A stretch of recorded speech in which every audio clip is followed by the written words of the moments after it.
안녕하십니까. 뉴스데스크 강원입니다.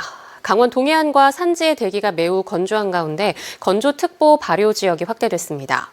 기상청은 오늘 오전 10시를 기해 강릉과 강원 남부 산지에 건조 경보를 발효함에 따라 강원 동해안 6개 지역과 강원 남부 산지에는 건조 경보를, 강원 중북부 산지와 태백 정선은 건조주의보를 내렸습니다. 건조경보와 건조주의보는 화재 발생 위험도를 표시하는 시료 습도가 각각 25%와 35% 이하인 상태로 이틀 이상 이어질 때 내려집니다. 한편 기온이 크게 내려가며 잠시 후 9시를 기해 태백과 평창, 강원 남부 산지에 한파주의보가 발효됩니다. 강원대와 강릉 원주대가 2026년 3월부터 통합강원대학교로 출범합니다. 지금까지 진통을 겪으며 모두 5차례 절충안을 만들어 재협상한 끝에 양교 총장이 통합안에 전격 합의했습니다. 김인성 기자가 보도합니다. 강원대학교와 강릉원주대학교가 내년 3월부터 통합강원대학교로 출범합니다. 두 학교는 어제 총장 간 협의에서 통합강원대의 행정조직과 특성화 계획 등 각종 사항에 대해 큰 틀에서 합의했다고 밝혔습니다. 강릉, 원주, 춘천, 삼척의 4곳에 있는 캠퍼스에 직원을 어떻게 재배치할지, 행정조직은 어떻게 꾸릴지, 캠퍼스별 특성화는 어떻게 할지 등 지금까지 구성원들과 시민사회에 첨예한 논란에 부딪혔던 제반사항 전반이 모두 포함됐습니다. 상호 의견 차이를 좁히며 5차례의 절충안을 마련한 끝에 두 총장이 전격 합의한 겁니다. 일단 조직 부서의 숫자, 직원의 숫자 이런 게 가장 합의가 좀 어려웠던 부분이었는데 타결을 했고 4개 캠퍼스에 다 어떻게 배치할 건지를 다 통과를 해서 합의를 한 거기 때문에 통합강원대의 춘천 캠퍼스는 교육 연구 거점, 삼척 캠퍼스는 지산학 협력, 강릉 캠퍼스는 지학연 협력, 원주 캠퍼스는 산학 협력을 통해 특성화 캠퍼스를 구축하기로 했습니다. 다만 유사학과의 통폐합이나 인력 구조 조정은 당장은 고려하지 않고 있다는 점을 강조했습니다. 규모가 심각하게 줄어들어야 되면 구조조정을 하거나 해야 될 필요성은 당연히 있는 거겠지만 이 통합하는 시점에서 인위적으로 물리적으로 어디로 보내고 합치고 이런 거는 안중에 고려 대상이 없는 통합안이다. 박 총장은 이번 주 내로 학내 구성원들과 동문, 시민대책위원회에 차례로 설명하겠다고 약속했습니다. 통합강원대학교는 오는 20일까지 교육부에 이번에 합의한 통합안을 제출할 예정이며 교육부는 이후 통합심사위원회를 개최해 이르면 오는 5월쯤 승인 여부를 결정할 것으로 보입니다. 교육부가 승인할 경우 학생 수 3만 명, 교수 1,400명의 국내 최대 국가 거점 국립대학이 탄생하게 됩니다. 통합강원대학교는 교육부의 승인을 전제로 내년도 신입생 모집을 위한 각 캠퍼스별 세부 운영 전략을 마련한다는 계획입니다. 지역 대학이 생존을 위해 추진하고 있는 학교 간 통합이 어떤 결실을 맺을지 관심이 집중되고 있습니다. MBC 뉴스 김인성입니다. 고향사랑 기부제가 시행된 지 2년이 지났습니다. 재정이 취약한 지방자치단체에 힘을 싣겠다는 목표는 얼마나 이뤄졌을까요? 강원도 본청과 18개 시군이 2년 동안 모금한 내역을 살펴보니 인지도가 높고 가까운 지역을 기부 대상으로 선호했습니다. 이병선 기자입니다. 2023년부터 시행된 고향사랑 기부제. 10만 원까지 전액 세액 공제가 된다는 이점 때문에 2년차 들어서도 꾸준히 인기를 얻었습니다. 그 결과 첫 해 전국에서 650억 원가량이었던 기부금이 지난해에는 800억 원이 넘을 걸로 예상됩니다. 앞서 제도를 시행했던 일본이 2008년 81억엔, 2009년 77억엔을 모금해 오히려 줄어든 것과는 반대입니다. 제도 시행 2년 차라고 하면은 사람들의 관심이 많이 줄어들잖아요. 제도 시행 2년 차의 징크스를 일본과 비교했을 때보다 일본보다는 잘 우리가 극복했다. 인구 규모를 고려했을 때 모금 규모가 절대 우리나라가 작은 게 아니다. 강원도 역시 2023년 52억 9,400만 원에서 지난해 69억 9,100만 원으로 32%가량이 늘었습니다. 2년간 총액은 122억 8,589만 5,500원. 월별로는 12월에만 59억 2,300만 원이 모여 전체 48.2%를 차지했습니다. 연말정산에 들어갈 세액공제 자료와 같은 역할을 하다 보니 연말에 몰리는 걸로 추정됩니다. 지자체 인지도는 기부금에도 중요한 역할을 한 걸로 보입니다. 관광지로 유명한 곳들이 이득을 봤습니다. 12억 4천만 원으로 가장 많은 기부금을 받은 속초시를 비롯해 강릉과 평창, 춘천 등이 상위권에 이름을 올렸습니다. 반면 기부금이 가장 적은 곳은 2억 원대에 그쳤는데 지역을 대표하는 대형 관광지가 뚜렷하게 없는 곳들이었습니다. 첫 해와 두 번째 해 증가액에서도 이런 경향이 엿보입니다. 강원도 전체적으로 모금액이 17억 원가량 늘어난 가운데 속초가 3억 5,900만 원 증가해 가장 많이 늘었고 강릉이 2억 8,400만 원으로 뒤를 이었습니다. 도내 시군 간의 기부는 상대적으로 관계가 긴밀한 인근 지역에서 활발했습니다. 시군 간에 가장 많은 건수를 기록한 건 원주 시민이 횡성군에 기부한 1,412건이었고 그 다음은 동해에서 삼척에 기부한 1,042건, 삼척에서 동해에 기부한 771건이 뒤를 이었습니다. 상대적으로 인구가 많은 원주와 춘천, 강릉을 중심으로 주변 시군과 관계를 맺고 기부를 하는 겁니다. 유명하거나 가깝거나 기부금을 유치하는 데 유리한 여건은 정해져 있었습니다. MBC 뉴스 이병선입니다. 현금으로 결제하면 할인을 해주는 업체들이 여전히 적지 않은데요. 현금 거래 유도 조심하셔야겠습니다. 속초의 한 피부관리 업체에서 대표가 돌연 가게 문을 닫고 잠적하면서 적게는 수백만 원어치의 회원권부터 수억 원에 이르는 피해를 봤다는 피해자가 속출하고 있습니다. 이하라 기자가 취재했습니다. 속초의 한 피부관리 업체에서 사기 피해를 봤다고 주장하는 피해자 10여 명이 현수막을 걸고 모였습니다. 피부 시술을 목적으로 수백만 원을 선입금했는데 대표가 잠적해 가족들이 사는 집 앞으로 찾아온 겁니다.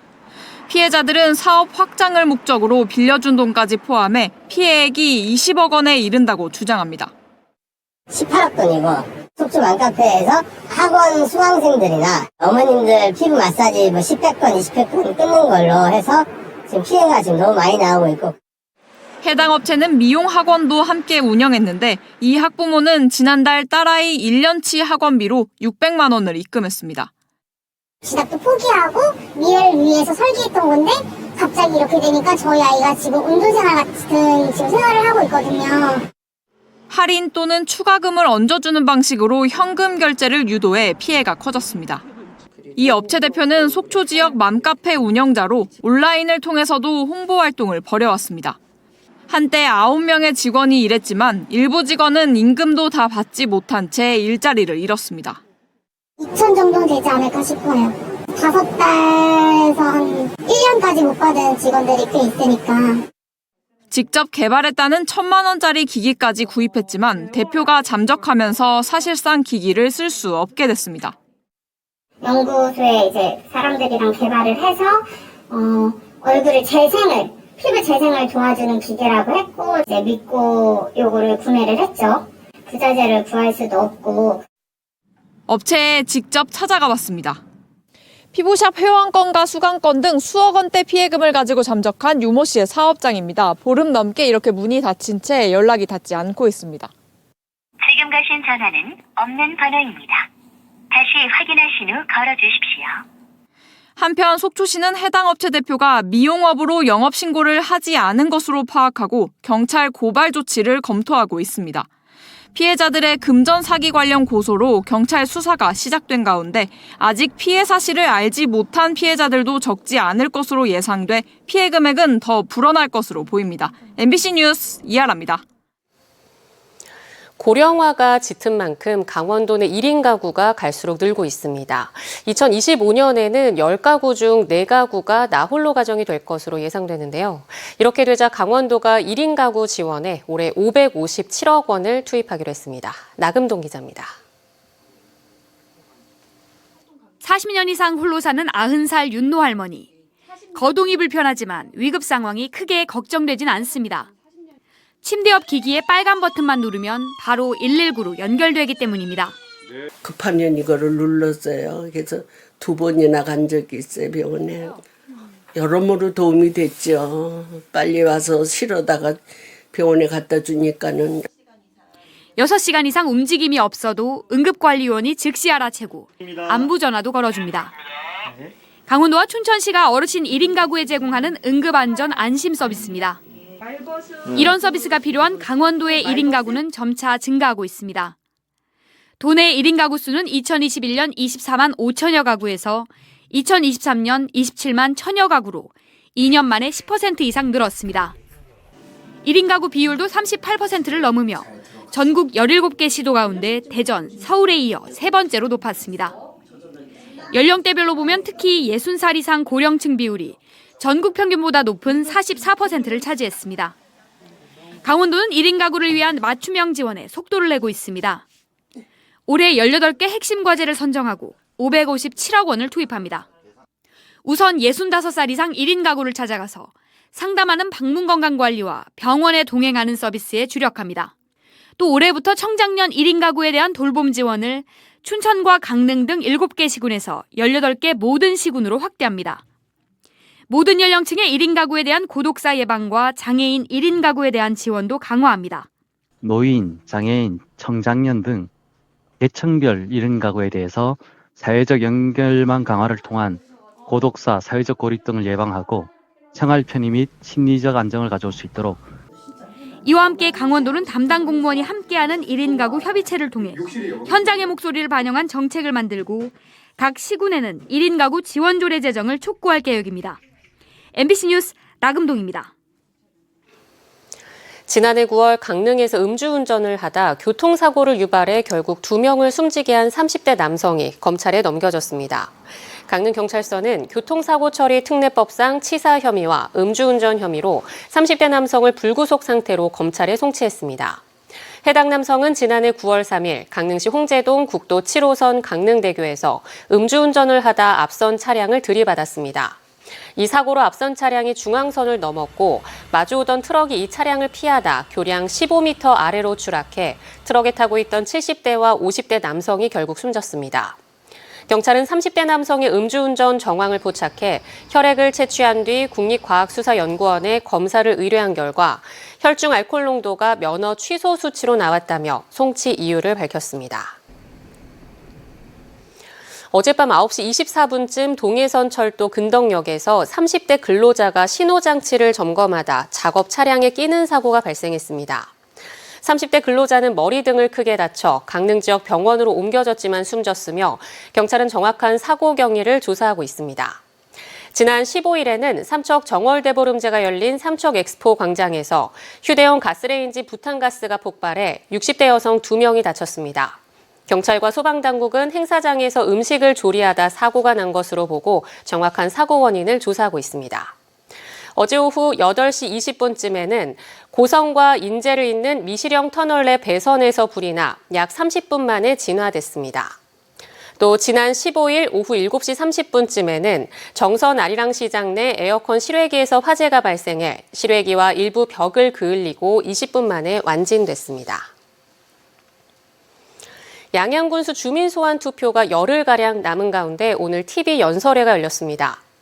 양양군 선거관리위원회는 주민소환 대상자 측에서 불참함에 따라 소환 청구인 측의 연설회를 MBC와 KBS를 통해 방송했습니다. 방송된 연설 내용은 방송국 뉴스 홈페이지와 유튜브 등에서 확인할 수 있습니다. 한편 주민소환 대상자인 김진아 양양군수는 지난달 말 제출한 소명서에서 어떤 형사 책임을 받을지 모르는 상황에서 이를 결부한 정치적 책임을 묻는 주민소환제는 지나치게 가혹하며 부당하다고 입장을 밝혔습니다. 다음 달 5일 실시되는 제1회 전국 동시 새마을금고 이사장 선거 후보자 등록 신청이 내일과 모레 이틀간 이뤄집니다. 강원도 선거관리위원회는 도내 51개 새마을금고에서 실시되는 이번 선거에 나설 이사장 후보자 등록 신청을 내일부터 각 시군 선관위에서 받는다고 밝혔습니다. 이번 선거는 위탁선거법 개정으로 인해 사상 처음 실시되는 것으로 후보자는 새마을금고법과 해당 금고 정관에 따른 후보자 등록 서류와 정관에서 정한 기탁금을 납부해야 합니다. 등록을 마친 후보자는 등록 후 선거 기호를 추첨으로 결정한 뒤 20일부터 선거 전날인 3월 4일까지 선거 운동을 할 수 있습니다.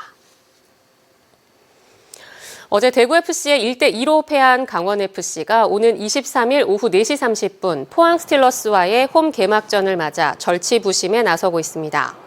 강원FC는 강릉에서 이르면 내일부터 다음 라운드 경기를 위한 훈련에 나서며 2025 시즌 K리그1 2라운드에서는 반드시 첫 승을 따내겠다는 각오를 다졌습니다. 한편 강원FC는 어제 대구 원정 경기에서 대구FC의 전반 43분 가브리엘의 선취골로 앞서가고도 후반 10분 대구FC 라마스의 동점골을 후반 추가 시간 세징야의 추가골까지 허용하며 1대2로 졌습니다. 경기가 끝난 뒤 강원FC 정경호 감독은 팀이 지난 시즌 준우승에 취해 있는 것 같다며 감독인 본인부터 반성해야 하고 앞으로 간절하고 절박하게 뛸 수 있도록 팀을 재정비하겠다고 말했습니다. 고성군이 2년 연속 2025 공예주간 거점도시 공모사업에 선정됐습니다. 고성문화재단은 올해 이음과 연결의 공예, 당신과 함께 그린 고성을 주제로 지역 생태 환경을 반영한 공예 전시와 탄소 발자국을 줄이는 친환경 공예 워크숍, 공예 문화 확산과 연결을 위한 공예 마켓 등을 운영할 계획입니다. 고성문화재단은 지난해 지역의 자연과 문화를 공예적 시각으로 재해석하며 지속 가능한 공예의 가능성을 조명한 성과를 인정받아 올해도 공모사업에 선정됐습니다. 강원뉴스 마칩니다. 시청해주신 여러분 고맙습니다.